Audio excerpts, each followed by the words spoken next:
সিদ্ধান্ত হলো যে সমস্ত ফোর্স শোর এলাকা আইডেন্টিফাই করা হয়েছে সেগুলোকে আমরা খালি করাবো। ভালো হচ্ছে যারা দখল করেছেন তারা নিজেরা সরে যান, ক্ষয়ক্ষতি হবে না। যাদের স্টে অর্ডার আছে তারা আইডেন্টিফাই করবে কোথায় স্টে অর্ডার আছে। ডিসি সাহেব বলেছি কোথায় কোথায় স্টে অর্ডার আছে, ওটা ছাড়া বাকিগুলো আমরা দখলমুক্ত করব। এতে কোনো প্রশ্ন নাই। যদি বিল্ডিংও পাকা করে থাকে সেটা ভেঙে দিতে হবে।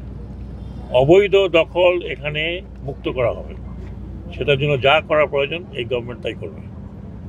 বুঝতে পারছেন? আমি শিপিং মিনিস্ট্রি থেকে বলছি, বাকিটা পরিবেশের ব্যাপারটা উনি পরিবেশের কথা বলবেন, কিন্তু আমার নদীকে মুক্ত না করা পর্যন্ত কক্সবাজারে আমরা যে বন্দর করব সেটা কার্যকর হচ্ছে না। আমি বন্দর করব, বাকিরা দখল করবে তা তো হয় না। যারা অবৈধভাবে স্থাপনা আছে, শোনেন, নদীর যে সীমানা আছে সেটাকে বলে ফোর্স শোর।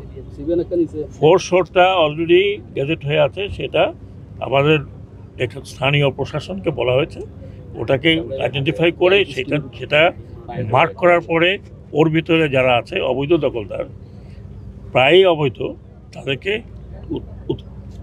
সরে যেতে বলছি। যদি সরে না যান তাহলে তখন তাদের বাড়িঘর ভাঙতে হবে আমাদের, সেটা আমরা করতে চাই না। ওনারা সরে যান, হ্যাঁ, কারণ ওনারা অবৈধ দখলদার আগে করে গেছেন, অনেক বছর চলছে এগুলো। এখন এটা না হলে আমরা নদী বন্দর যে করবো, আমাদের নদী বন্দর করতে নদী তো দরকার হবে, নদী তো অর্ধেক খেয়ে গেছে। সরে যাওয়ার জন্য কতদিন টাইম দিবেন? সরে যাওয়ার জন্য অ্যাজ সুন অ্যাজ পসিবল। কতদিন টাইম না, 7 দিন 8 দিনের মধ্যে কাজ শুরু হয়ে যাবে।